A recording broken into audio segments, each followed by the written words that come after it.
Good morning, everyone. We will begin our today's session. அதுக்கு முன்னாடி நான் வழக்கம் போல மண்டே இல்லையா, நான் உங்களுக்கு கொடுத்த ஒரு சின்ன வேலை, உங்களுக்கு பிடிச்சமான வேலையாக தான் இருக்கும்னு நினைக்கிறேன். படம் பார்க்குறது. அந்த அசைன்மெண்ட்டை எத்தனை பேர் பண்ணீங்கன்னு தெரியல. படம் பார்த்தீங்கன்னு தெரியல. பார்க்காதவங்க ஒன்றும் பிரச்சனை இல்லை, பாருங்க. ஒரு என்டர்டைனிங்கான ஒரு படம் தான், சரியா? பார்க்காதவங்க கண்டிப்பாக பாருங்க. இது வரைக்கும் 3 அசைன்மெண்ட் கொடுத்துருக்கேன். சரி, அது ஒரு பக்கம் இருக்கட்டும். இப்போ நம்ம கிளாஸ் எடுத்துட்டு இருக்கோம் இல்லையா, நான் இன்னிலேருந்து என்ன பண்ணலான்னு இருக்கேன்னா, லாஸ்ட் 5 to 10 minutes டவுட்டுக்காக உங்கள் எல்லாரையும் அன்மியூட் பண்ணி விட்டுட்டு, யார் டவுட் இருக்கோ அவங்க மட்டும் தன்னைத்தானே அன்மியூட் பண்ணிட்டு கேள்வி கேட்கலாம் அப்படின்னு இருக்கேன். ஸோ அப்போ அந்த கேள்விக்கு நான் ரிப்ளை பண்ண தயாராக இருக்கேன், சரியா? இது ஒரு ட்ரையல் அண்ட் எரர், பார்ப்போம் எப்படி வருது அவுட்கம் அப்படின்னு சொல்லிட்டு. ஸோ ஃபர்ஸ்ட் கேள்வி கேட்குறவங்க வந்து ஒரு ஒரு செஷன் மாதிரி வச்சுக்கோங்களேன், ஒரு அசம்பிளி செஷன் மாதிரி. முதல் கேள்வி துணை கேள்விங்கிற மாதிரி. ஸோ அந்த முதல் கேள்வி கேட்டு முடிச்சதுக்கு அப்புறமா அது சம்மந்தமாக கேள்வி இருக்கிறவங்க கேளுங்க, சரியா? Not more then 1 at a time. So அதுதான் நான் மீன் பண்ணுறது. ஸோ அந்த மாதிரி நம்ம இன்னைக்கு என்ன பண்ணலாம், லாஸ்ட் ஒரு 5 minutes ஆர் 10 minutes, செஷன் சீக்கிரம் முடிச்சிட்டா 10 minutes, செஷன் சீக்கிரம் முடிக்க முடியலன்னா லாஸ்ட் ஒரு 5 minutes செலக்ட் பண்ணுறேன். ஸோ அதில் உங்களோட வேல்யூபிள் டவுட்ஸை நீங்கள் என்ன பண்ணுங்க, என் மேலே ஃபயர் பண்ணுங்க, shoot at me, okay? And then சரி, நம்ம இன்னைக்கு கிளாஸ் போடுவோம். நம்ம இப்போ என்ன பார்த்துக்கிட்டு இருக்கோம்னா, மார்ட்கேஜஸ் பற்றி பார்த்துக்கிட்டு இருக்கோம் இல்லையா? நான் எப்பயும் சொல்கிறத திருப்பி சொல்கிறேன், ஏன்னா மண்டே இல்லையா. அட்லீஸ்ட் ஒவ்வொரு recorded video in which you are not a part, try to listen before attending next class. இல்லை சார் நிறைய இருக்குது, பைலப் ஆயிடுச்சு, நான் இது வரைக்கும் பார்க்கல, என்ன பண்ணுறது? பரவாயில்ல, நான் என்ன சொல்கிறேன்னா, இப்போ நம்ம என்ன டாபிக் எடுத்துக்கிட்டு இருக்கோமோ அது ரிலேட்டடாக இருக்கிற வீடியோஸ் மட்டும் பாருங்க. ஃபார் எக்ஸாம்பிள், மார்ட்கேஜஸ் செக்ஷன் 58 ஆரம்பிக்குது. செக்ஷன் 58 மிஞ்சி போனால் எத்தனை செஷன் வீடியோ இருக்க போகுது? அந்த செஷன்ஸ் வீடியோஸ் மட்டும் பாருங்க. அப்போ உங்களுக்கு அட்லீஸ்ட் மார்ட்கேஜ்னா என்ன, இப்போ நம்ம சொல்லிக்கிட்டு இருக்கிற டேர்ம்ஸ் என்ன, அது ஒரு அண்டர்ஸ்டாண்டிங் கொஞ்சம் பெட்டராக இருக்கும் அப்படிங்கிறதுக்காக தான் I suggest you to watch the recorded videos, சரியா? அதனால முடிஞ்ச அளவுக்கு அப் டு டேட்டா ஒரு செஷன் இல்லை 2 செஷன் லேக் ஆகிருந்தா பரவாயில்ல, இல்லை ரொம்ப லேக் ஆகிட்டு இருக்கிறவங்கனாலும் பரவாயில்ல. அப்படி இருந்தாலும் நீங்கள் என்ன பண்ணுங்க, அட்லீஸ்ட் இப்போ எடுத்துக்கிட்டு இருக்கிற டாபிக்காவது பார்க்க ட்ரை பண்ணுங்க. இல்லை சார் செக்ஷன் 58 வந்தாலுமே இன்னும் ஒரு 10 செக்ஷன்ஸ் வரணும், எனக்கு அதுவும் வாய்ப்பு இல்லை, ஐ எம் டூ பிஸி அப்படின்னு சொல்றவங்களா இருந்தா என்ன பண்ணுங்கன்னா, இப்போ நம்ம இன்னும் அதுலேயும் டீட்டெயிலாக நம்ம என்ன பார்த்துட்டு இருக்கோம், ரைட்ஸ் அண்ட் லயபிலிட்டிஸ் ஆஃப் மார்ட்கேஜி பார்த்துக்கிட்டு இருக்கோம். ஸோ பேர் ஆக்ட் வாங்குங்க.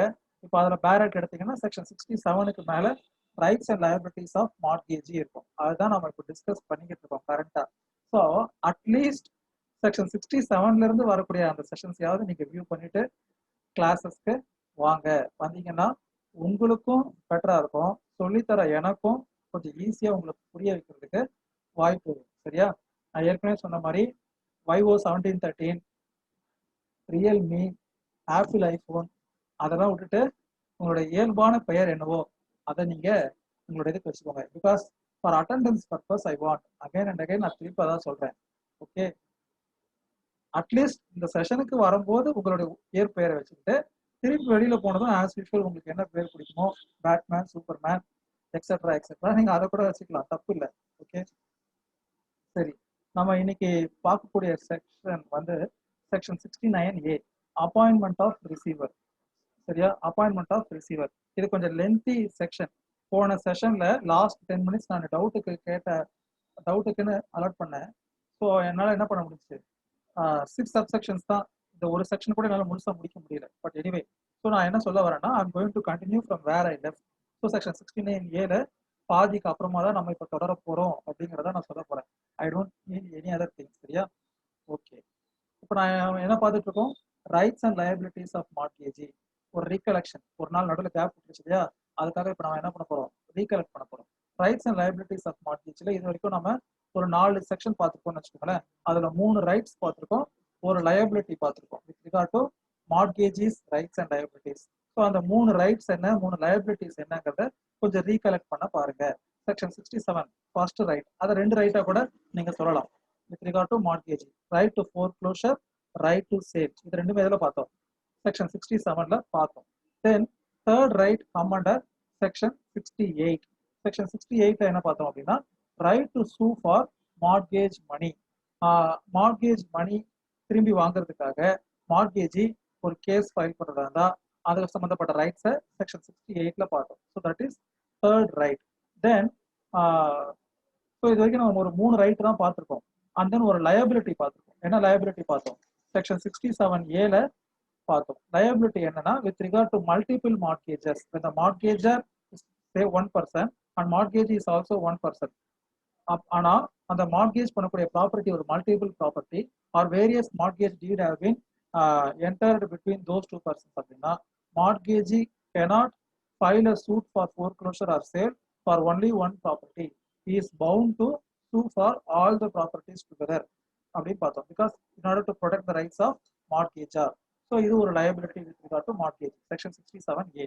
Then in last session, உங்களுக்கு முடிஞ்ச செஷன் நினைக்கிறேன், செக்ஷன் 69. அதனால அது ஓரளவுக்கு மைண்ட்ல ரீச்சபிள் டிஸ்டன்ஸ்ல இருக்கும், தொட்டி தடவி எடுத்துடலாங்கிற தூரத்துல இருக்கும். அது என்ன? Power of sale when valid, section 69 பார்த்தோம் இல்லையா? ஸோ இது வரைக்கும் பார்த்த 3 ரைட்டுமே with regard to mortgagee concern, either right to foreclosure or right to sale or right to sue for mortgage money. All these 3 things are can be exercised only by approaching the court. We cannot exercise it automatically அப்படிங்கிறது இந்நேரத்துக்கு தெரிஞ்சிருக்கும். That is either a right to sue or right to foreclosure or a right to sale இல்லைன்னா right to sue for mortgage money. இதெல்லாம் அவருக்குன்னு ஒரு ரைட்டாக இருந்தாலும் கூட it does not flow automatically. ஏற்கனவே சொல்லியிருப்பேன். So you have to file a case before the concerned court and get a decree for enforcing those rights. And then section 69 last classல discuss பண்ணது. ஸோ அதில் என்ன பார்த்தோம்? செக்ஷன் 69ல in some cases the mortgagee can enforce sale without intervention of the court. What are those cases or in what circumstances such power can be enforced அப்படிங்கிறத section 69ல பார்த்தோம். So section 69ல what are the circumstances in which the mortgagee can enforce the right of sale without intervention of court, and then what is the procedure to enforce such a right. இதெல்லாம் section 69ல பார்த்தோம். Now today's class போன செஷன்ல நான் என்ன discuss பண்ணேன்னா first 6 subsections of section 69A, that is with regard to appointment of receiver. So in the appointment of receiver அப்படிங்கிறது கூட you can categorize it in the right of the mortgagor. சரியா? So appointment of right of the mortgagee. அப்போ section 69A நீங்க எதுல add பண்ணிக்கணும்? Now you assume in your mind that you are drawing a differentiation or you are drawing two table. One is with regard to rights of mortgagee and another one is with regard to liabilities of mortgagee. So இப்போ rights of mortgageல இது வரைக்கும் நம்ம ஒரு 3 ரைட்டை fill பண்ணிட்டோம். liabilities of mortgageல ஒரு ரைட்டை fill பண்ணிட்டோம். இப்போ 4th இது ரைட்ஸ்ல போட்டு with regard to appointment of receiver அப்படின்னு ஞாபகம் வச்சுக்கோங்க. இப்போ நம்ம அதை பத்தி டீட்டெயிலாக பார்ப்போம். ஓகேவா?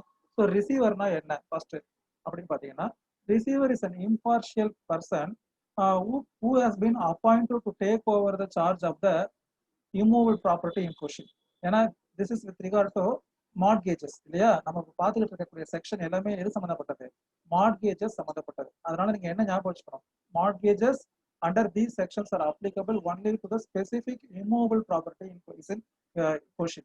So அதனால the receiver is an impartial person appointed to take over the charge of the immovable property that is in question till the disposal of the dispute. இப்போ எக்ஸுக்கும் ஒய்க்கும் ஒரு டிஸ்பியூட் இருக்கு. X is telling that I do not owe any mortgage debt. I have already paid everything. There is nothing remains with regard to mortgage as between myself and the other person. அப்படின்னு the mortgagor is claiming. But the mortgagee is telling I have the power to sell. Till now the mortgage is in subsistence and this person has made a default of repaying the mortgage money and interest. So till now I have the right to exercise sale with regard to that mortgage property. அப்படிங்கிற ஸ்டாண்டை mortgage எடுக்கிறாரு. மார்கேஜர் என்ன சொல்றாரு? there is no dispute pending between us. I have already repaid everything. All even the last single penny has been repaid by me அப்படின்னு அவர் சொல்றாரு. So அப்போ இப்போ இந்த 2 பேருக்குள்ள இருக்க டிஸ்பியூட் டிசைட் ஆகிறதுக்கு கொஞ்சம் டைம் ஆகும் இல்லையா? Either party would have approached the court and the case would have been pending for trial.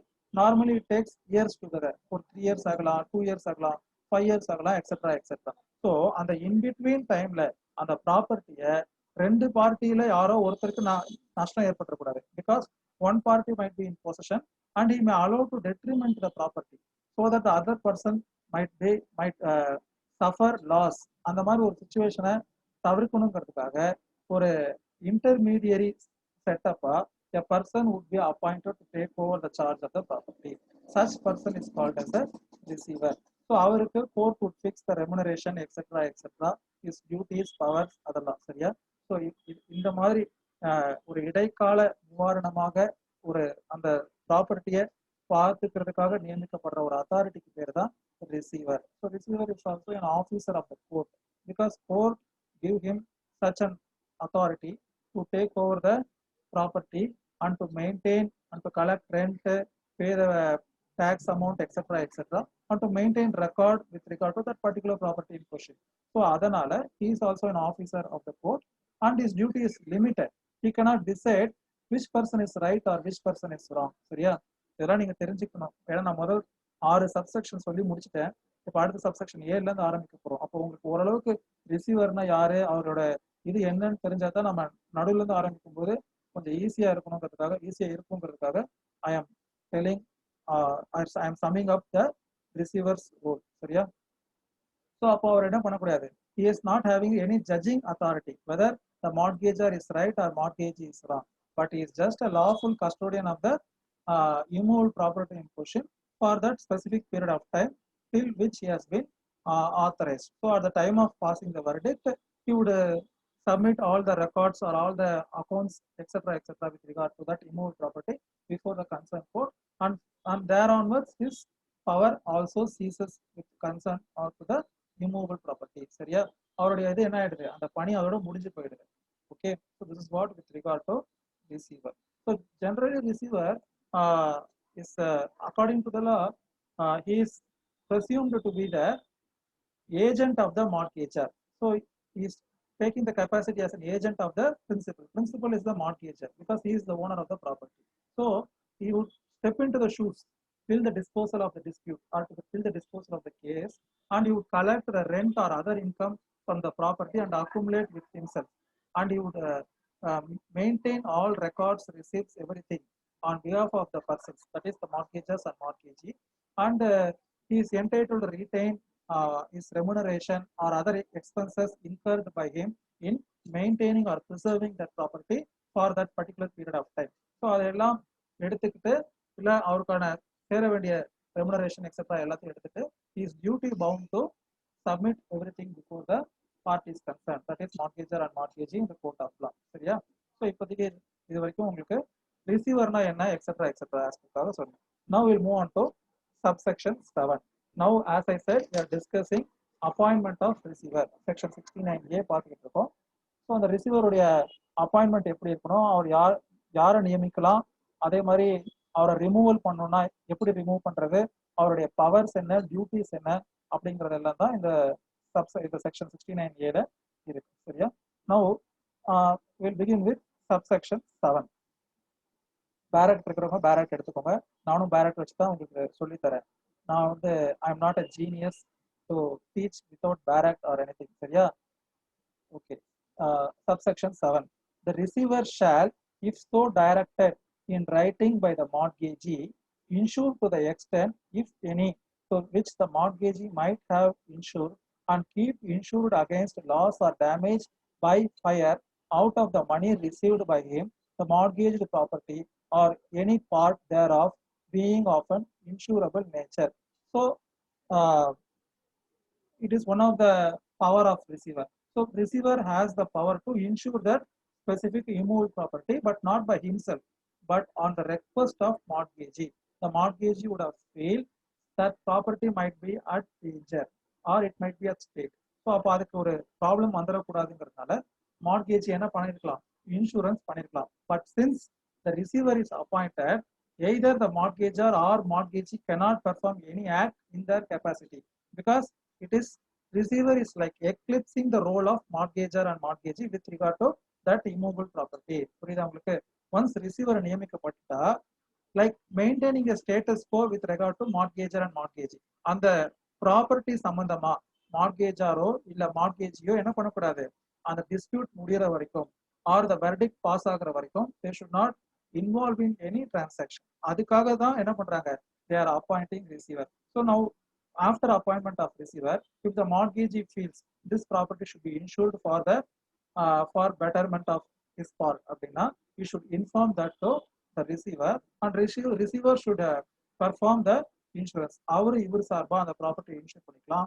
அந்த அக்கௌண்ட் எல்லாம் இது பண்ணிட்டு later while he is going to hand over the charge, he can retain the amount spent for insuring this property because it is done to safeguard or it is done to protect the immovable property to which he has been appointed. So yeah, that is what subsection 7 says.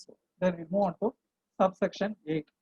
Subject to the provisions of this act, as to the application of insurance money, the receiver shall apply all money received by him as follows. First subsection 7 என்ன பார்த்தோம், insurance பண்றதுக்கு ரிசீவருக்கு உரிமை இருக்குன்னு பார்த்தோம். Subsection 8ல என்ன சொல்லியிருக்காங்கன்னா, insure பண்ண amount suppose he is receiving, then how he should apportionate it அப்படின்னு சொல்லியிருக்காங்க. தட் இஸ் அப்போர்ச்சுனேட் தான் என்ன சொல்லியிருக்கேன், ஏற்கனவே உங்களுக்கு சொல்லியிருக்கேன், பிரித்து கொடுப்பது ப்ரையாரிட்டின்னு ஒன்று இருக்கும் இல்லையா. நம்ம ஏற்கனவே அந்த மார்ட்கேஜ் ப்ராப்பர்ட்டியை சேல் பண்ணும்போது எதுக்கெல்லாம் ப்ரையாரிட்டி கொடுக்கணும் அப்படின்னு பார்க்கும்போது ஒரு 3 விஷயங்கள் சொன்னேன். செக்ஷன் 69ல தான் சொன்னேன்னு நினைக்கிறேன். உங்களுக்கு ஞாபகம் இருக்க வாய்ப்பு இல்லை, பரவாயில்ல, ஞாபகம் இருந்தால் ரொம்ப சந்தோஷம். தட் இஸ் என்னென்னலாம் பண்ணலாம். ஃபர்ஸ்ட் வந்து with regard to prior encumbrance that should be satisfied. First sale proceedings, சேல்னால கிடைக்கக்கூடிய பணத்தை ப்ரையாரிட்டியா பண்ணும்போது first priority should be given for prior encumbrance with regard to mortgage property. Second with regard to expenses incurred in the sale, அந்த சேலுக்காக ஒரு ஆக்ஷனரை நியமிச்சிருப்பாங்க, பேப்பர்ல அட்வர்டைஸ்மெண்ட் கொடுத்துருப்பாங்க, etcetera etcetera. So those things should be satisfied first அப்படின்னு பார்த்தோம். அதுக்கப்புறமா என்ன பார்த்தோம், அந்த third thing is with regard to payment of mortgage டெப்ட். And fourth thing, the surplus is to be held as a trustee. Surplus money would be held by the mortgagee as a trustee, and he should hand over it to the mortgager, who is the owner of the property, if any available. அப்படிங்கிறத பார்த்தோம். அதே மாதிரி இப்போ நான் எதுக்காக பழைய இதையும் சேர்த்து சொல்றேன்னா, we should try to correlate, as I always say. ஒரு செக்ஷனை நம்ம படிக்கும் போது இதே மாதிரி ப்ரொவிஷன் வேற எங்க வருது, இல்லை வேற எங்கெல்லாம் கனெக்டா இருக்குங்கிறத we should always keep that in mind. It would be better for our understanding and application. அதுக்காக தான் நான் மீன் பண்றேன். ஓகேவா? So subsection 8 speaks about the priority with regard to that insurance money. The receiver shall the receiver which has received அந்த மணியை எதுக்கெல்லாம் அவர் apply பண்ணலாம் அப்படிங்கிறதுக்கான priority. Subsection 8 clause 1, in discharge of all rents, taxes, land revenue, rates and outgoings, whatever affecting the mortgaged property.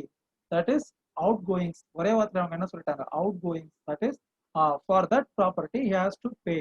அந்த ப்ராப்பர்ட்டிக்காக அவர் பே பண்ணக்கூடிய taxes, land revenue, rent, அதே மாதிரி அதுல ஒரு டெனன்ட் இருந்தாரு, அவர் வெளியில போறாருன்னா அதுக்கான அட்வான்ஸை ரீபே பண்ணணும் இல்லையா, etcetera etcetera. Because I set once the receiver is appointed, the mortgager and mortgagee will not have any power or any interest which they can exercise with regard to that specific immovable property. அதை நீங்க மறந்துடவே கூடாது. Once receiver appoint பண்ணிட்டா யாரால எந்த ஒரு வேலையும் பண்ண முடியாது, மார்ட்கேஜாலையும் மார்ட்கேஜியாலையும் எதுவும் அந்த இம்மூவபிள் ப்ராப்பர்ட்டி சம்பந்தமா பண்ண முடியாது. ஸோ அப்போ first thing which he has to do அப்படின்னு பார்த்தீங்கன்னா, he has to discharge all the outgoings with regard to that mortgaged property, taxes, etc., etc., land revenue, அப்புறமா outgoings. சரியா? Then clause 2, in keeping down all annual sums or other payments and the interest on all principal sums having prior to the mortgage in right whereof he is receiver.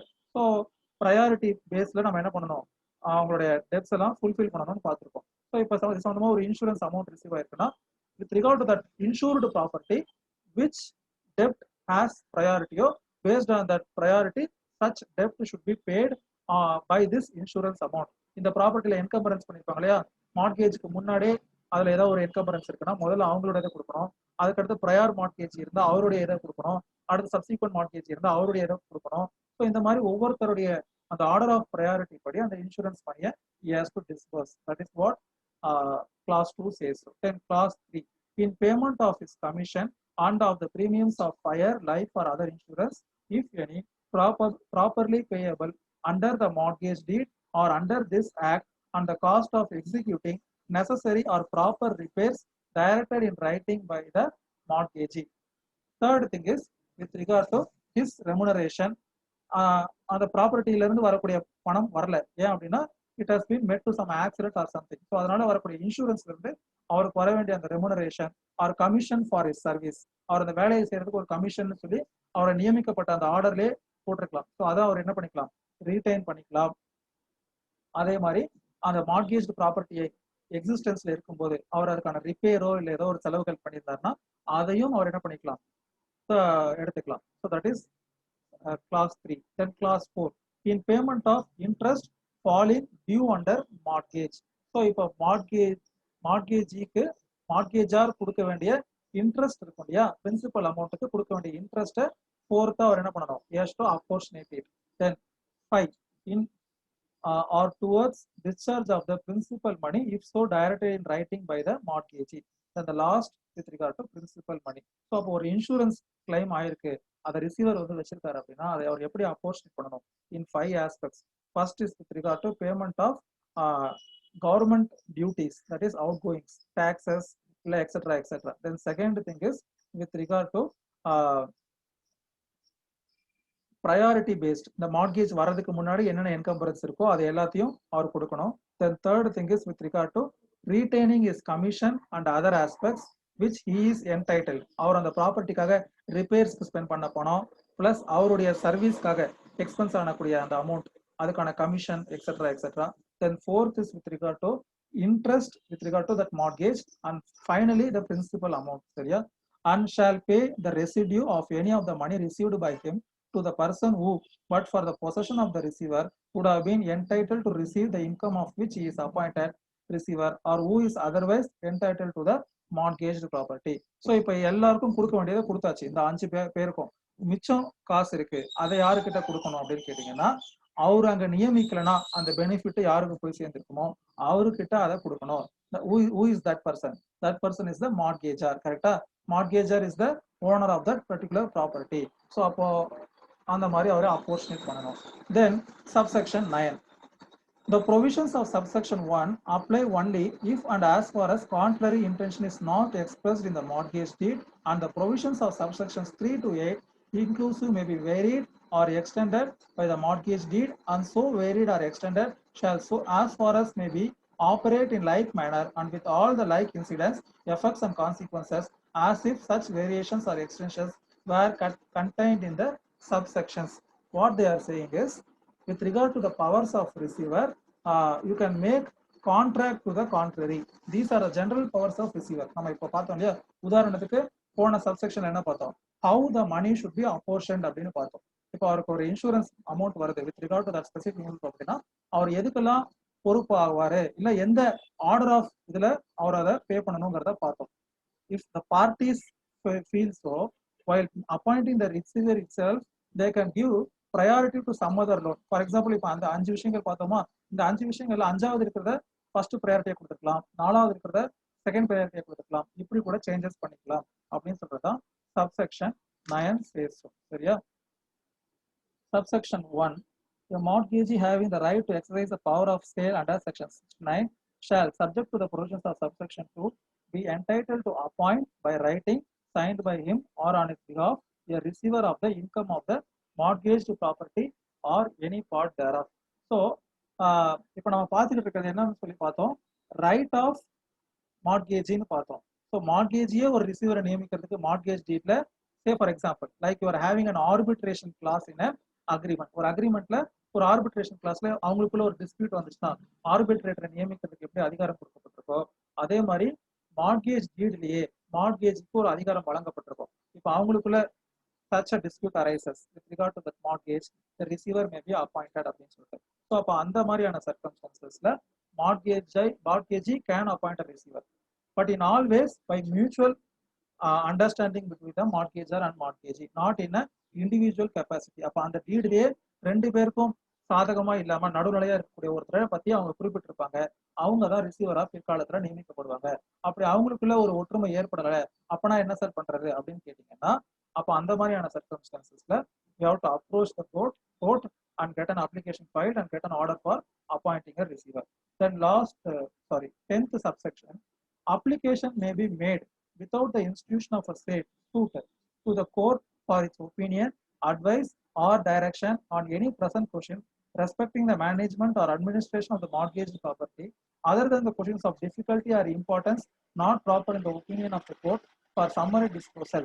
A copy of such application shall be served upon, and the hearing thereof may be attended by such of the persons interested in the application as the court may think fit. That is, what they are saying is, with regard to an appointment of receiver, the proceeding should be of a summary nature அப்படின்னு சொல்றாங்க. Summary சூட்னு ஒரு இருக்கு, நீங்க பின்னாடி civil procedure கோட்ல படிப்பீங்க. Different kinds of சூட்ல summary suit அப்படின்னா it should be disposed within 60 days அப்படின்னு சொல்லிட்டு ஒரு தனி ஒரு ஆர்டர் ரூல் அப்படின்னு ஒரு சிபிசில சம்மரி சூட்னு சொல்லுவாங்க. Because the subject matter will be of very limited thing to be answer. It need not require deep interrogations. அந்த கோர்ட்டுடைய ப்ராப்பர் ட்ரையல் எல்லாம் முடிஞ்சுதான் ஒரு கன்க்ளூஷன் வரணுங்கிற அவசியம் கிடையாது. ஸோ அந்த மாதிரி தான் யூ ஷுட் அந்த court should dispose the application with regard to appointment of receiver அப்படின்னு சொல்றாங்க. That is, summarily it should be disposed whether to appoint or not, but it should not be dragged on like a regular trial or regular suit. Summary proceeding should be followed with regard to the receiver's appointment or his power or his remuneration. That is what subsection 2 says. So, summary procedure na என்னன்னா, ஒரு சூட்டை file பண்ணா it should be disposed of summarily, that is within 60 days. Either a receiver can be appointed or receiver cannot be appointed. Whether this person can be appointed, அதே மாதிரி whether he has the authority to do this work as a receiver or not. That is, any question with regard to the receiver's role in administering the mortgaged property. ரிசீவருடைய பங்களிப்பு சம்பந்தமா ஏதோ ஒரு கேள்வி நீதிமன்றத்துல முன்வைக்கப்படுது அப்படின்னா, then the court should dispose it in a summary way அப்படின்னு சொல்றாங்க. That is what subsection 10. The cost of every application under this subsection shall be in the discretion of the court. So court வந்து என்ன பண்ணும், it may impose cost for some frivolous litigation or for unnecessary litigation. In such circumstances, the cost should be incurred by this person or on this behalf அப்படிங்கறத court என்ன பண்ணலாம், decide பண்ணிக்கலாம். Or with regard to other aspects, with regard to the exercise of the power of the court itself can decide. சரியா? Then last subsection. In this section, the court means the court which would have jurisdiction in a suit to enforce the mortgage. சரியா?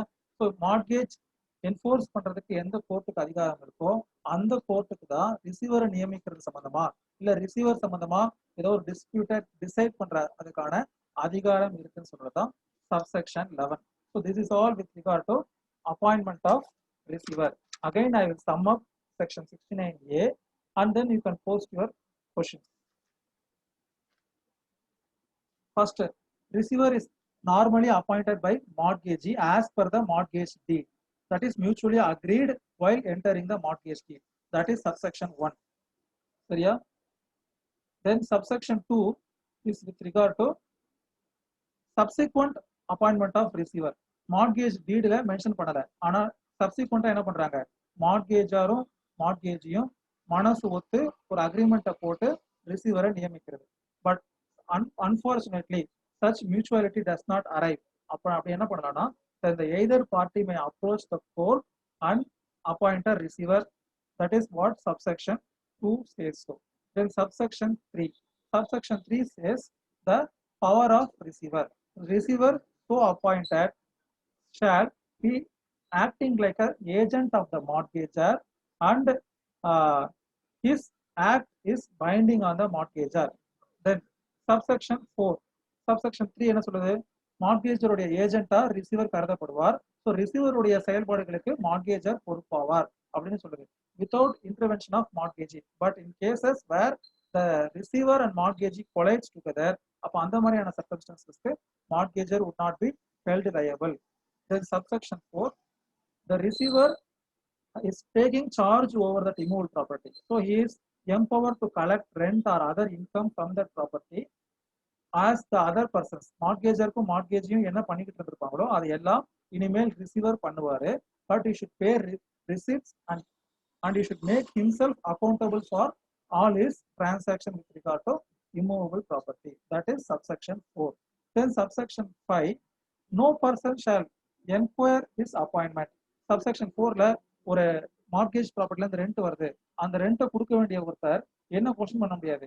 he cannot question the appointment of receiver because it is outside his power. With regard to appointment of receiver, no stranger can question. நான் போன செஷன்ல ஒரு example சொல்லியிருப்பேன். Landlord tenant ரிலேஷன்ஷிப்ல tenant cannot question the என்னது ownership of the landlord. இவர because after accepting his ownership only you entered the premises, so you cannot at later stage question the ownership of that person. அதே மாதிரி யார் ஒருத்தருக்கும் என்ன அதிகாரம் கிடையாது, இந்த ரிசீவருடைய நியமனம் சரியா தப்பா அப்படின்னு போறதுக்கான அதிகாரம் கிடையாது.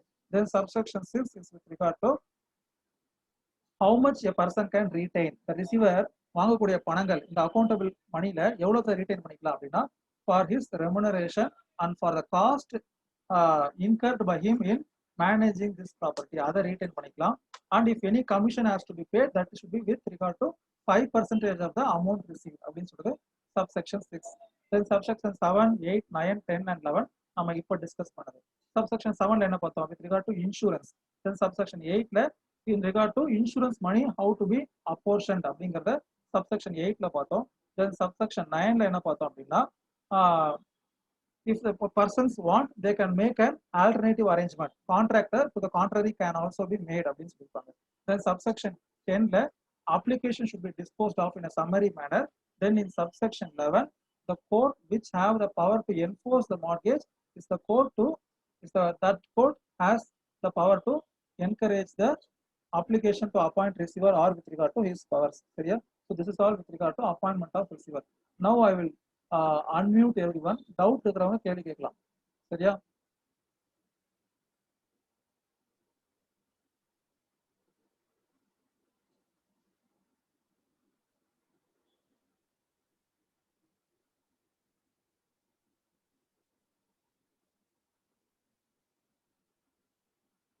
டவுட் இருக்கிறவங்க கேள்வி கேட்கலாம். சப்போஸ் உங்களுக்கு அந்த என்ன சொல்றது ஆடியோ ஏதாவது விசிபிலிட்டி இல்லைன்னா சேட்ல கூட நீங்க டைப் பண்ணலாம். doubt with regard to this class or previous classes or any general doubt etc. but hopefully it should be relevant to the our subject or something. சரியா? ரெலவன்சி இல்லாத டவுட்டை தனியா கேளுங்க.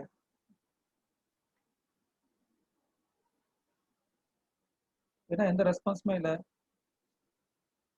உங்களில் யாராவது ஒருத்தர் இது வரைக்கும் பார்த்த ரெக்கார்ட் பண்ண வீடியோஸ்ல டவுட் இருக்கு சார், இல்லை இந்த டாபிக் படிச்சு பார்த்தா எனக்கு புரியல, இல்லை இப்போ நான் எடுத்த செஷன்ல ஏதாவது புரியல, ஏதாவது இருந்துச்சுன்னா நீங்க கேட்கலாம். Everyone welcome, all are welcome.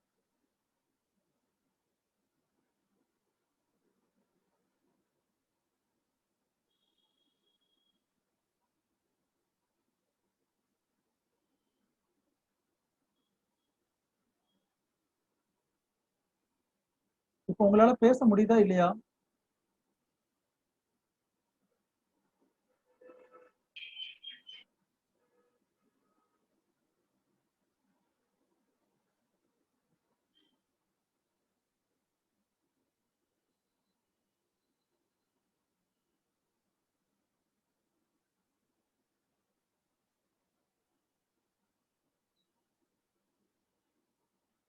யாருக்குமே டவுட் இல்லையா? சரி, ஓகே. ஒருவேளை நான் புதுசாக சொல்றதுனால நீங்க தயாரா இல்லையான்னு தெரியல.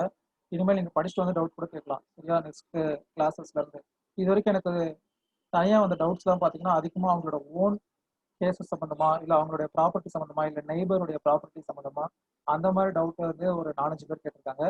ஒரு 2-3 பேர் வந்து டாபிக்ல இருந்து கேட்டிருக்காங்க. செஷன் வீடியோ பார்த்தா எனக்கு புரியல அப்படின்னு கேட்டிருக்காங்க. ஸோ நான் இது வரைக்கும் எனக்கு வந்த இதுக்கெல்லாம் நான் ரிப்ளை பண்ணியிருக்கேன். இண்டிவிஜுவலாக எனக்கு கால் பண்ணவங்களுக்கு, இல்லை வாட்ஸ்அப்பில் டெக்ஸ்ட் பண்ணவங்களுக்கு.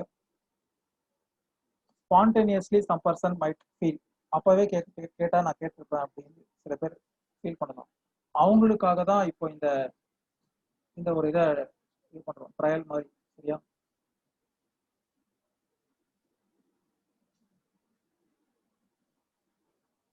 எதுவும் டவுட் இல்லையா? சரி, ஓகே. அப்போ நான் நெக்ஸ்ட் செஷன், சாரி, அடுத்த செக்ஷன் கூட நான் இப்போ டிஸ்கஸ் பண்ணலாம்னு நினைக்கிறேன். அது ஒரு சின்ன செக்ஷன் தான். Why should you waste time? கண்டிப்பா இப்போ டவுட் வந்துருப்பா யாருக்காவது. என்ன இது இவ்வளோ அமைதியா இருக்கு class?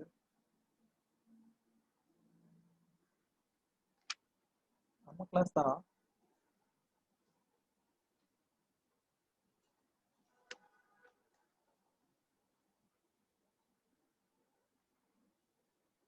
Okay. Section 70, assertion to mortgaged property. அசர்ஷன்னா ஏற்கனவே நான் என்ன சொல்லியிருக்கேன், இட் இஸ் அன் ஆடட். அசர்ஷன்னா என்னது? It is an add up of the mortgage property அப்படிங்கிறத சொல்லியிருக்கேன் இல்லையா? ஸோ அது நேச்சுரல் அசர்ஷனா இருக்கலாம், இல்லை மேன்மேட் அசர்ஷனா இருக்கலாம். இல்லை நான் மியூட் பண்ணிடுறேன், 2 நிமிஷம் இருக்கு, எதுக்கு நம்ம டைம் வேஸ்ட் பண்ணுவானே. ஓகேவா? Okay. Section 70, assertion to mortgaged property. If after the date of mortgage any assertion is made to the mortgaged property, the mortgagee in the absence of contract to the contrary shall for purposes of the security be entitled to such assertion. That is with regard to purposes to security. இப்போ ஒரு vacant லேண்டை mortgage பண்ணியிருக்காங்க, ஓகேவா? During subsistence of mortgage some portion has been constructed within that property. Obviously, who would construct that property? Mortgager would construct இல்லையா? ஏன்னா he is the owner of that property. அவர் ஒரு vacant பிளாட்டை வச்சு என்ன பண்ணிருக்காரு, செக்யூரிட்டிக்கு ஒரு அமௌண்ட் வாங்கியிருக்காரு. And during that that subsistence he is constructing the building. Later he cannot say you are entitled only for the vacant land, so I will use this constructed building according to my own whims and fancies சொல்ல முடியாது. That is what this section says. This section says assertion to mortgaged property. அப்போ இது rights of மார்ட்கேஜ்ல வருமா இல்லை liabilities of மார்ட்கேஜ்ல வருமா? Rights of மார்ட்கேஜ்ல வரும். Mortgagee has the right with regard to that extra thing done during subsistence of mortgage for the purposes of the security. அவர் கொடுத்த பணத்திற்கு ஈடாக அந்த அசர்ஷனையும் அவர் என்ன பண்ணலாம், அவருக்கு உரிமை இருக்கு அப்படின்னு சொல்றதுதான் செக்ஷன் 70. ஸோ அதுக்கு 2 இல்லஸ்ட்ரேஷன் கொடுத்துருப்பாங்க. First illustration, a mortgages to be a certain land bordering on a river. The field is increased by alluvion. For the purposes of his security, B is entitled to the increase. So அப்போ அதேதான் அடுத்த second illustration நான் சொன்ன illustration. ஒரு vacant லேண்டை mortgage பண்ணிருக்காங்க, சப்சிக்வெண்டா property கட்டியிருந்தாங்கன்னா இப்போ இவருக்கு என்ன உரிமை இருக்கு with regard to that mortgaged thing, even that what has been added upon subsequently. சரியா? So that's all for today's class. I hope from next session you would raise your doubts. Thank you everyone.